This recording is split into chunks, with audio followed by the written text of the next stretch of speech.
Good morning students. आज हम हिंदी में वर्ण विचार पढ़ेंगे।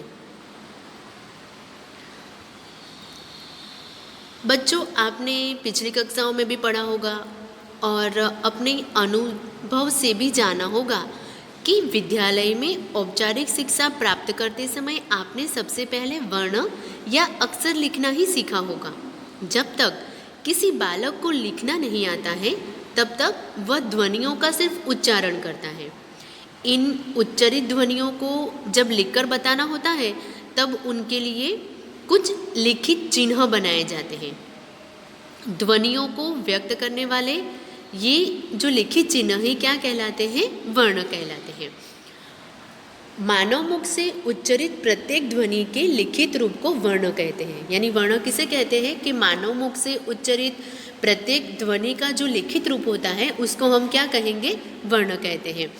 वर्ण के और खंड नहीं किए जा सकते। जो वर्ण होता है उस वर्ण के और खंड नहीं किए जा सकते। वर्णों के व्यवस्थित समूह को वर्णमाला कहते हैं। यानी वर्ण का जो व्यवस्थित समूह होता है उसको हम वर्णमाला कहते हैं, और जो आप पढ़ चुके हो। हिंदी वर्णमाला में वर्ण निम्नलिखित दो प्रकार के होते हैं। एक है स्वर और दूसरा है व्यंजन।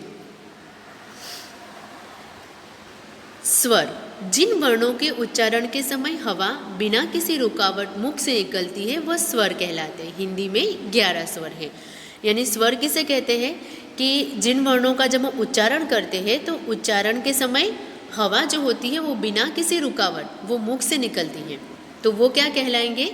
स्वर कहलाते हैं।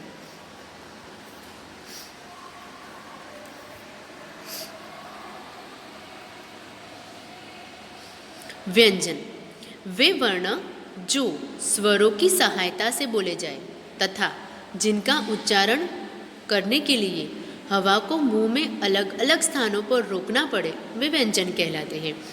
अब यहाँ पर हमने स्वर देखा। व्यंजन यानी वे वर्ण जो किसकी सहायता से बोले जाते हैं? जो स्वरों की सहायता से बोले जाते हैं, और जिनका अगर हम उच्चारण करते हैं तो उच्चारण करने के लिए हवा को मुंह में अलग अलग स्थानों पर रोकना पड़ता है। तो मुंह में अलग अलग स्थानों पर रोकना पड़े वो व्यंजन कहलाते हैं।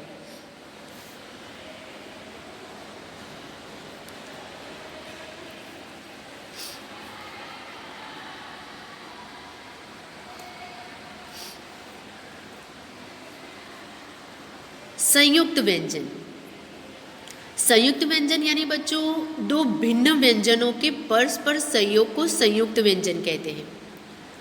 जैसे कि यहाँ पर श यानी क प्लस स प्लस अ, ऐसे ही त्र तो त प्लस र प्लस अ उससे वो बना हुआ है। ऐसे ही ज्ञ, स्र और द्य, ये संयुक्त व्यंजन है। यानी कि दो भिन्न व्यंजनों के परस्पर संयोग को संयुक्त व्यंजन कहते हैं।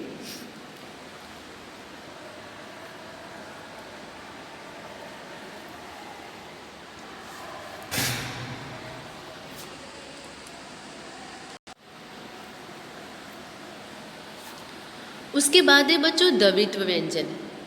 द्वित्व व्यंजन में जब एक व्यंजन ध्वनि अपने समान अन्य व्यंजन ध्वनि से संयुक्त होती है तो उसे द्वित्व व्यंजन कहते हैं। जैसे यहाँ पर एग्जाम्पल दिया हुआ है, जैसे कच्चा, दिल्ली, खट्टा, रस्सी, पत्ता आदि। अब इन उदाहरणों से आपको पता ही चल जाएगा। जैसे एक व्यंजन ध्वनि अपने समान अन्य व्यंजन ध्वनि से संयुक्त होती है। जैसे यहाँ पर कच्चा तो आधा च और पूरा च दिया हुआ है, तो एक व्यंजन ध्वनि अपने समान अन्य व्यंजन ध्वनि से संयुक्त होती है तो उसे द्वित्व व्यंजन कहते हैं। उदाहरण के तौर पे हमने देखा कच्चा, दिल्ली, खट्टा, रस्सी, पत्ता आदि।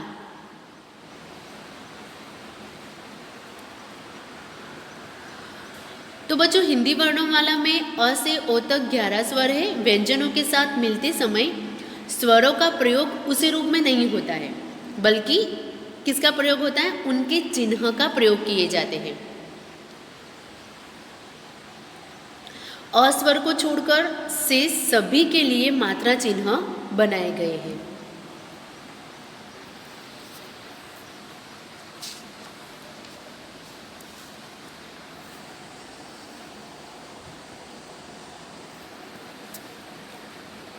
अब है बच्चों अनुनासिक। अनुनासिक ध्वनियों की उच्चारण के समय हवा नाक और मुंह दोनों से निकलती है। यानी जब हम अनुनासिक ध्वनियों का उच्चारण करते हैं तो उच्चारण के समय जो हवा है वो हमारे नाक और मुंह दोनों से निकलती है। अनुनासिक ध्वनियों के लिए चंद्र बिंदु लगाया जाता है, जैसे कि चांद, गांव, कुआं आदि। अब इन अनुनासिक शब्दों का हम उच्चारण करते हैं तो हवा हमारी नाक और मुंह दोनों से निकलती है। अनुस्वार, जिस स्वर के उच्चारण में हवा केवल नाक से निकलती है और उच्चारण अधिक जोर से होता है, उसके ऊपर केवल बिंदु लगाया जाता है, ऐसे स्वर अनुस्वार कहलाते हैं। जैसे गंदा, बंदर, हंस, रंग आदि। यानी कि अनुनासिक का जो हमने देखा उसमें क्या था बच्चों के अनुनासिक के ध्वनियों के उच्चारण के समय हवा नाक और मुंह दोनों से निकलती है, जबकि अनुनासिक के अंदर, जबकि अनुस्वार में, अनुनासिक में नाक और मुंह दोनों से निकलती है और अनुस्वार के उच्चारण में हवा केवल नाक से निकलती है। और दूसरा क्या है कि उसका उच्चारण अधिक जोर से होता है, जैसे गंदा, बंदर, हंस, रंग आदि। ये सब अनुस्वार के उदाहरण हैं। ऐसे ही बच्चों दूसरा है विसर्ग। अब विसर्ग का प्रयोग उन्हीं संस्कृत शब्दों में होता है जो उसी रूप में प्रचलित है। सामान्यतः विसर्ग का उच्चारण ह के समान होता है, जैसे कि हम प्रातः बोलते हैं, तो वहाँ पर जो विसर्ग है वो विसर्ग का उच्चारण किसके समान होता है? ह के समान होता है। जैसे हम बोलते हैं प्रातः, तो देखो यहाँ पर ये जो है वो किसके समान हुआ? ह। अतः, मनः स्थिति, मनः स्थिति, दुख, प्रायः, संभवतः आदि इसी प्रकार के अन्य शब्द हैं।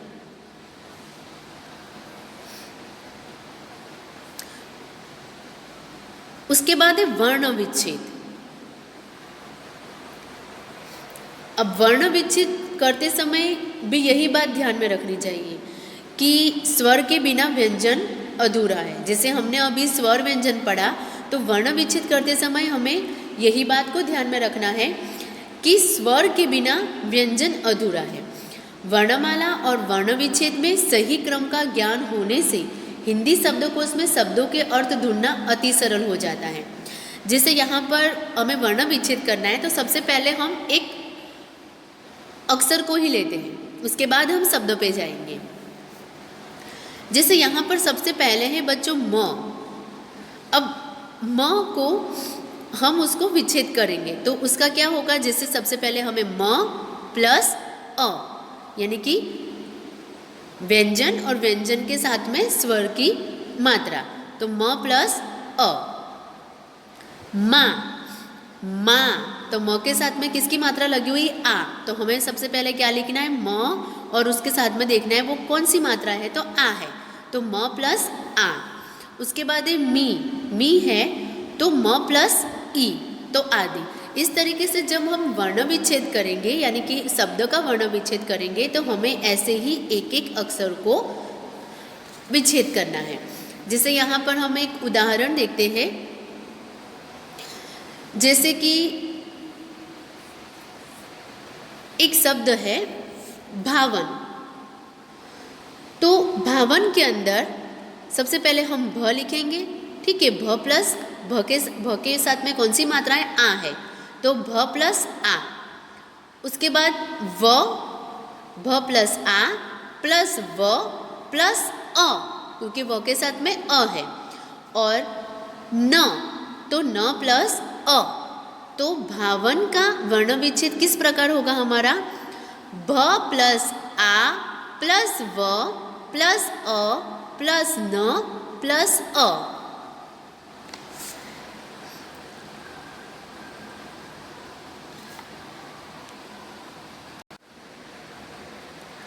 तो बच्चों ये हुआ हमारा भावन का वर्ण विच्छेद। ऐसे ही आपको जो भी शब्द दिए जाएंगे उन शब्दों का आपको क्या करना है? वर्ण विच्छेद करना है। जैसे यहाँ पर भावन में आ की मात्रा है।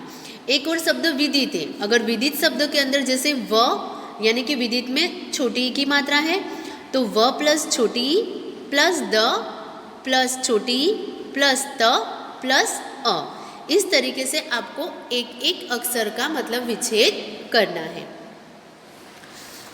तो बच्चों यहाँ पर हमने स्वर और व्यंजन की परिभाषा देखी। उसके बाद हमने संयुक्त व्यंजन, द्वित व्यंजन, अनुनासिक, अनुस्वार, विसर्ग और वर्ण विच्छेद हमने यहाँ पर पढ़ा। तो बच्चों आज हम इतना ही देखेंगे। Thank you.